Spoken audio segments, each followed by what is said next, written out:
We began the Confraternity of Our Lady, Star of the New Evangelization, here at Mundelein as a spiritual association, primarily for the seminarians, but also can include staff and faculty who would like to be part of this. And one of the main ideas of having a confraternity on campus is to ask the seminarians to grow in their devotion to Our Lady.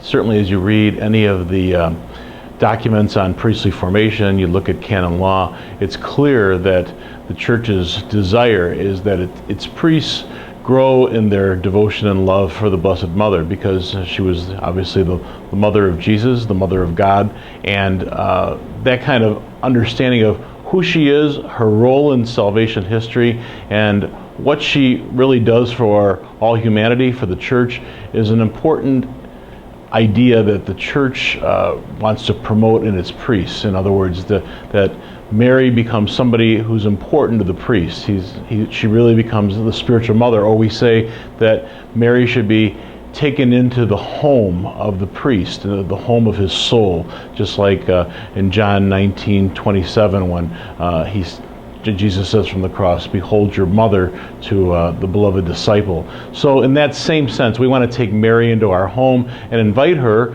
to be our intercessor, our companion, our guide along the way.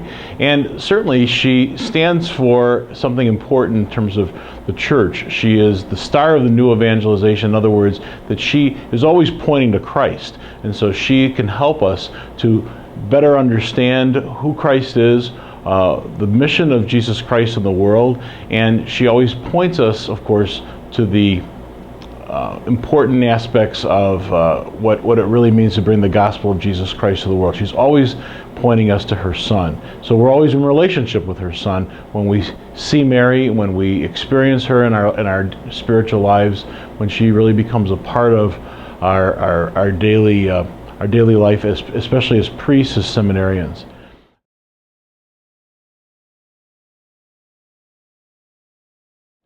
I think overall, the Church is always looking for men who want to embrace a life of prayer, that they look to the Scriptures, that they look to daily prayer, daily Mass, of course praying the Rosary, whatever means of daily prayer might be a part of a young man's life. That's something that the Church hopes that they'll continue to cultivate if they're discerning a vocation to priesthood.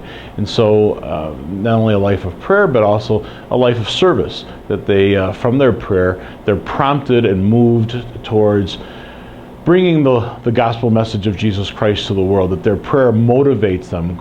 Caritas Christi urget nos, from St. Paul, that the love of Christ urges us on to do the will of God.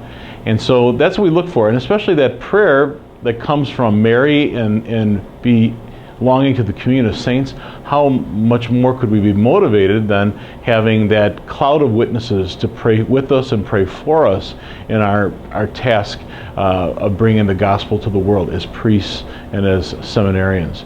So we're hoping that in this Confraternity of Our Lady, it very much fits in with the overall schematic of what it means to prepare for priesthood, that we have a lot of support and encouragement from the heavenly hosts, from the cloud of witnesses, the communion of saints, and especially Mary, the mother and queen of all saints, that she continues to guide us on our way to her Son, and that in that it will bring the good news of Jesus Christ to the world.